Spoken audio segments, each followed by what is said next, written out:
നമസ്കാരം. ബി.ജെ.പി. സംസ്ഥാന അധ്യക്ഷൻ കെ. സുരേന്ദ്രൻ നമ്മോട് ചേരുകയാണ്. കേസ് ഈ കട്ടപ്പനയിലെ സഹകരണ നിക്ഷേപകൻ്റെ ആത്മഹത്യ ഇപ്പോൾ പുതിയ വിവരങ്ങൾ പുറത്തു വന്നിരിക്കുകയാണ്. CPM നേതാവ് ഭീഷണിപ്പെടുത്തിയതായിട്ടുള്ള ശബ്ദ സന്ദേശം പുറത്തു വന്നിരിക്കുന്നു. ഈ നവീൻ ബാബുവിൻ്റേതുപോലെയുള്ള സംഭവങ്ങൾ ആവർത്തിക്കപ്പെടുകയാണെന്ന് തോന്നുന്നുണ്ട്. വളരെ ഗുരുതരമായിട്ടുള്ള ഒരു പ്രശ്നമാണ് അവിടെ വന്നിരിക്കുന്നത്. മാത്രമല്ല, ഒരു CPM-ൻ്റെ ഉന്നത നേതാവിന് തന്നെയാണ് ഈ അനുഭവം ഉണ്ടായിരിക്കുന്നത്. അദ്ദേഹത്തിൻ്റെ സമ്പാദ്യങ്ങളെല്ലാം അദ്ദേഹം കോഓപ്പറേറ്റീവ് ബാങ്കിൽ നിക്ഷേപിച്ചു. പക്ഷേ ആ സഹകരണ സ്ഥാപനം നടത്തുന്നവരെല്ലാം പാർട്ടിക്കാരാണ്. അവരുടെ ആവശ്യങ്ങൾക്കനുസരിച്ച് അവിടുന്ന് പണം വകമാറ്റി ചെലവഴിക്കുന്നു. നിക്ഷേപകൻ അവിടെ സ്വന്തം ഭാര്യയുടെയും സഹോദരിയുടെയും ചികിത്സയ്ക്ക് പണം തേടി അവിടെ ചെല്ലുമ്പോഴാണ് പണം നിഷേധിക്കുന്നത്. പണം ചോദിച്ചു ചെന്നയാളെ ഭീഷണിപ്പെടുത്തുകയും ശാരീരികമായി കൈകാര്യം ചെയ്യുന്ന സ്ഥിതിയിലേക്ക് കാര്യങ്ങൾ വന്നു. ഇപ്പോൾ ഉന്നതരായിട്ടുള്ള പാർട്ടി നേതാക്കൾ തന്നെ അവരെ വിളിച്ച് ഭീഷണിപ്പെടുത്തിയിരിക്കുന്നു. അതിൻ്റെ എല്ലാം അടിസ്ഥാനത്തിലാണ് അദ്ദേഹം ആത്മഹത്യ ചെയ്തിരിക്കുന്നത്. ഇത് ഒരു ഒറ്റപ്പെട്ട സംഭവമല്ല.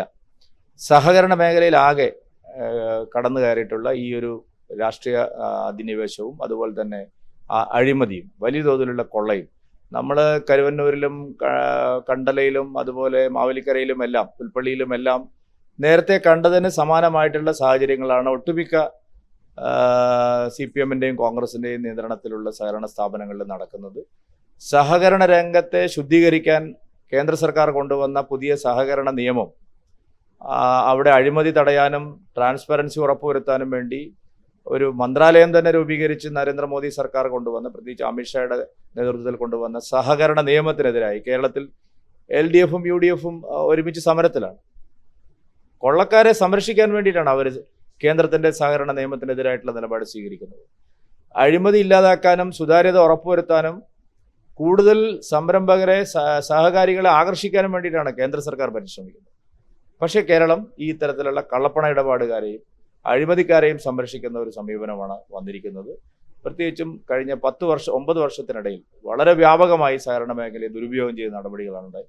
ശരിയായൊരു നിലപാട് സ്വീകരിച്ചു പോയിട്ടുള്ളത് ഭാരതീയ ജനതാ പാർട്ടി മാത്രമാണ്. സഹകരണ മേഖലയെ സംരക്ഷിക്കാൻ ആവശ്യമായിട്ടുള്ള വലിയ പോരാട്ടങ്ങളും പ്രചാരണങ്ങളുമാണ് ഞങ്ങൾ ഈ കാലയളവിൽ നടത്തിയത്. അത് തുടർന്നു കൊണ്ടുപോകേണ്ടതിൻ്റെ ആവശ്യകത തന്നെയാണ് കട്ടപ്പനയിൽ നിന്നും ഇപ്പോൾ ഉയർന്നു വന്നിരിക്കുന്നത്. ഞങ്ങൾ ആ സന്തപ്ത കുടുംബാംഗങ്ങളോടൊപ്പം നിൽക്കുകയാണ്. അവർക്ക് ന്യായമായും ആ കുടുംബത്തിന് നീതി കിട്ടണം. കുറ്റവാളികളെ നിയമത്തിന് മുമ്പിൽ കൊണ്ടുവരണം. കർശനമായിട്ടുള്ള നടപടികൾ വേണം. അവരെ ശിക്ഷിക്കാൻ ആവശ്യമായിട്ടുള്ള നടപടികൾ വേണം. അതോടൊപ്പം ആ കുടുംബത്തെ സഹായിക്കാൻ നഷ്ടപരിഹാരം ഉൾപ്പെടെയുള്ള കാര്യങ്ങൾ വേണം എന്നാവശ്യപ്പെട്ടുകൊണ്ട് ഞങ്ങൾ പ്രക്ഷോഭത്തിലാണ്. ആ സമരം ഞങ്ങൾ പൂർവാധികം ശക്തിയോടുകൂടി മുമ്പോട്ട് പോകും. മാത്രമല്ല, സംസ്ഥാനത്ത് മുഴുവൻ സഹകരണ മേഖലയിലെ അപജയത്തിനെതിരായിട്ടുള്ള ഞങ്ങളുടെ സമരം കുറച്ചുകൂടി കരുത്തോടെ തുടർന്നു കൊണ്ടുപോകും. ഈ MEC7 എന്ന് പറയുന്ന കൂട്ടായ്മയുടെ പിന്നിൽ നിരോധിത ഭീകര സംഘടനയായ പോപ്പുലർ ഫ്രണ്ട് ആണ് എന്നൊരു അഭിപ്രായം വന്നത് CPM-ൻ്റെ നേതാവിൽ നിന്ന് തന്നെയാണ്.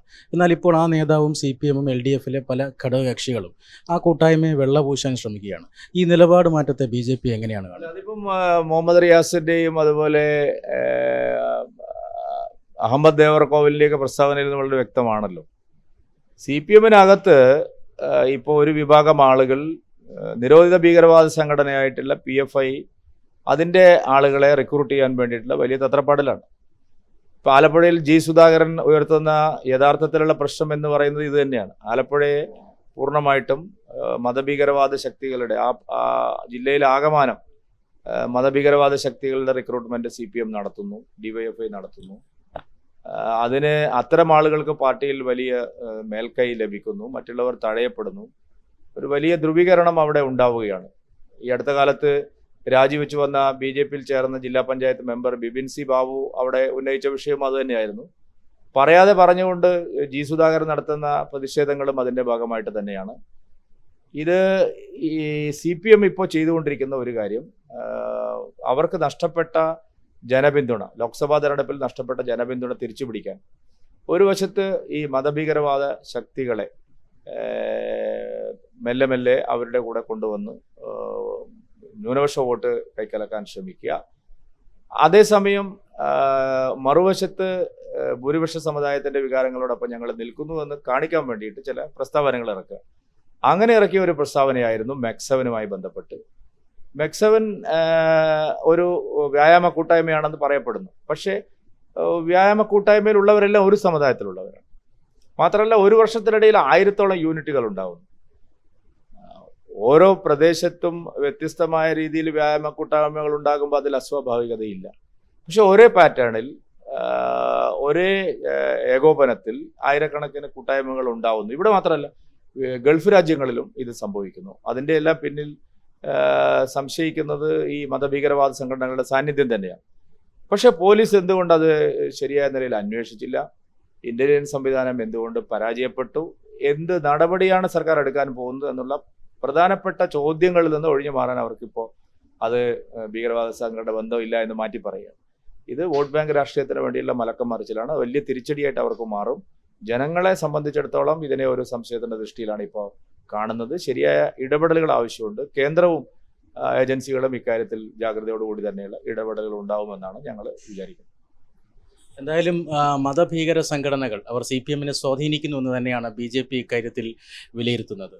തിരുവനന്തപുരത്തു നിന്നും തത്വമൈ ന്യൂസിനു വേണ്ടി ക്യാമറാമാൻ സുധീഷ് വെള്ളാഞ്ചിറയ്ക്കൊപ്പം Kumar Samyogi. Powered by Jyothis, realising your dream home. Our ongoing luxury apartments projects are Crown near Karivattam, The Square near UST Global, White Manor near Aattugal Ambalathara, and Evergreens Luxury Villas near Tirumala.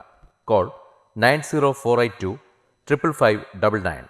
Jyotis Building Promoters Private Limited, Thiruvananthapuram.